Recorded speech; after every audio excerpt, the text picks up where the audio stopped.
Kaatera release ಆಗ್ತಿದೆ. ನೀವು ಯಾವ ಶೋ ಟಿಕೆಟ್ ಬುಕ್ ಮಾಡಿದ್ದೀರಾ? ನಾವು 5 ಗಂಟೆ ಶೋ ಬುಕ್ ಮಾಡಿದ್ವಿ. 5 ಗಂಟೆ ಶೋ ಎಷ್ಟು ಕಾಯ್ತಾ ಇದ್ದೀರಾ? ನಾವು ತುಂಬ ಎಕ್ಸೈಟ್ ಆಗಿದ್ದೀವಿ. ನೋಡ್ಬೇಕಂತ ಪಕ್ಕ 100 ಡೇಸ್.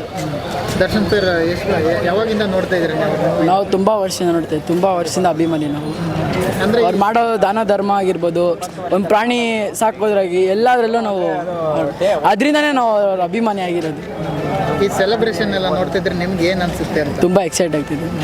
ಅದು ಕೂಡ ಕಾಟೇರಮ್ಮನ ಅದು ದೇವ್ರು ಬೇರೆ ಬರ್ತಾ ಇದೆ, ಇನ್ನು ಬಾಸ್ ಮನೆ ದೇವ್ರು ಬೇರೆ, ಅದು ಎಕ್ಸೈಟ್. ಅದ ಅವ್ರ ಮನೆ ದೇವ್ರು ಅಂತಾನೆ ಇಲ್ಲ ಕಾಟೇರಮ್ಮನ ಅಥವಾ ಹೇಗೆ? ಇಲ್ಲ ದೇವರು ಮನೆ ದೇವ್ರು ಅಂತ ಬಾಸ್ ಮನೆ ಅದಕ್ಕೆ ಕುಣಿಸ್ತಾರೆ. ಅಂದ್ರೆ ಇಲ್ಲಿ ಪ್ರತಿ ವರ್ಷ ದರ್ಶನ್ ಸರ್ ಫಿಲ್ಮ್ ರಿಲೀಸ್ ಆಗಿದೆ ಇದೇ ತರ ಸೆಲೆಬ್ರೇಷನ್? ಇಲ್ಲ, ಇದೇ ಫಸ್ಟ್ ಟೈಮ್ ಈ ಥರ ದೇವರ ತಂದಿ ಕುಣಿಸ್ತಾರೆ ಅಂದರೆ ಕರ್ನಾಟಕಕ್ಕೆ ಇದೇ ಫಸ್ಟ್ ಟೈಮು. ಯಾವ ಥಿಯೇಟ್ರಲ್ಲೂ ಇಷ್ಟು ಗ್ರ್ಯಾಂಡಾಗಿ ಮಾಡ್ತಿಲ್ಲ. ಬಾಸ್ ಮೂವಿ ಅಂದರೆ ಎಲ್ಲ ಕಡೆ ಈ ಥರ ಮಾಡಿಸ್ತಾರೆ. ಯಾವ ಥಿಯೇಟ್ರಲ್ಲಿ ಆಗಿಲ್ಲ, ಯಾವ ಥಿಯೇಟ್ರಲ್ಲಿ ಈ ಥರ ಮಾಡಿಲ್ಲ. ಡಿ ಬಾಸ್ಗೆ ಈ ಥರ ಗ್ರ್ಯಾಂಡಾಗಿ ಮಾಡ್ತಾರೆ. ನಿಮ್ಗೆ ಏನು ಅನ್ಸುತ್ತೆ ಈ ಸೆಲೆಬ್ರೇಷನ್ ನೋಡ್ತಾ ಇದ್ರೆ? ತುಂಬ ಖುಷಿ ಆಗುತ್ತೆ.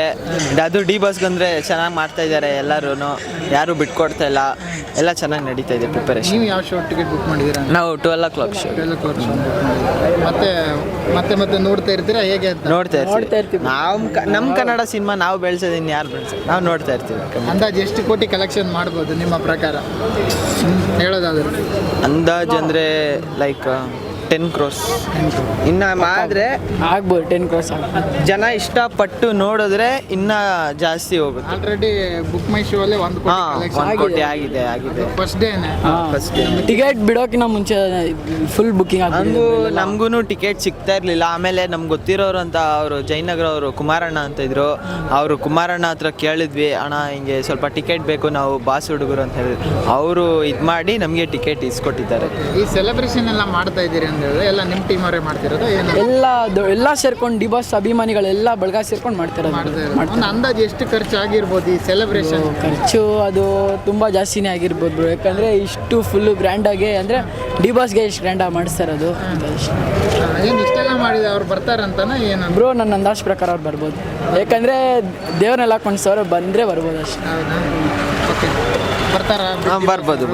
ನೋಡಿದ್ದೀರಿ ಯಾವ ಥರ ಡಿ ಬಾಸ್? ನೋಡಿದ್ದೀವಿ. ಮೀಟ್ ಮಾಡಿದ್ದೀರಾ? ಒಂದ್ಸತಿ ಜಯನಗರಕ್ಕೆ ಬಂದಿದ್ರು, ಅವಾಗ ನೋಡಿದ್ವಿ. ಮೀಟ್ ಮಾಡೋ ಅವಾಗ ಆ ಭಾಗ್ಯ ಇನ್ನೂ ಸಿಕ್ಕಿಲ್ಲ. ಭಾಗ್ಯ ನಮಗೂ ಸಿಕ್ಕಲಿ, ನಾವು ಮೀಟ್ ಮಾಡೋ ಚಾನ್ಸ್ ಸಿಗಲಿ ಬ್ರೋ, ಅಷ್ಟೇ ನಾವು ಕೇಳ್ಕೊಳ್ಳೋದು. ಸ್ಕೂಲೆಲ್ಲ ರಜೆ ಮಾಡಿ ಬಂದಿದ್ದೀರಾ? ಇಲ್ಲ, ಸ್ಕೂಲ್ ರಜಾ ಕಾಲೇಜ್. ಓಕೆ, ಕೊನೆಗೆ ಏನು ಹೇಳ್ತೀರಾ? ರಿಲೀಸ್ ಆಗ್ತಿದೆ ಇವತ್ತು, ಏನು ಹೇಳ್ತೀರಾ ಅಂತ ಕೊನೆಯದು ಅಭಿಮಾನಿಗಳು? ಏನಿಲ್ಲ ಬ್ರೋ, ಚೆನ್ನಾಗಾಗುತ್ತೆ ಫಿಲಮು. ಎಲ್ಲ ಬಂದು ಕನ್ನಡ ಫಿಲಮ್ ಇಂಡಸ್ಟ್ರಿನ ಎಲ್ಲ ಬೆಳೆಸ್ಬೇಕು, ಎಲ್ಲ ಮಾಡಿಸ್ಬೇಕು ಅಷ್ಟೇ. Thank you. SS TV cinema ಜಗತ್ತಿನ ಕ್ಷಣ ಕ್ಷಣದ ಸುದ್ದಿಯೊಂದಿಗೆ.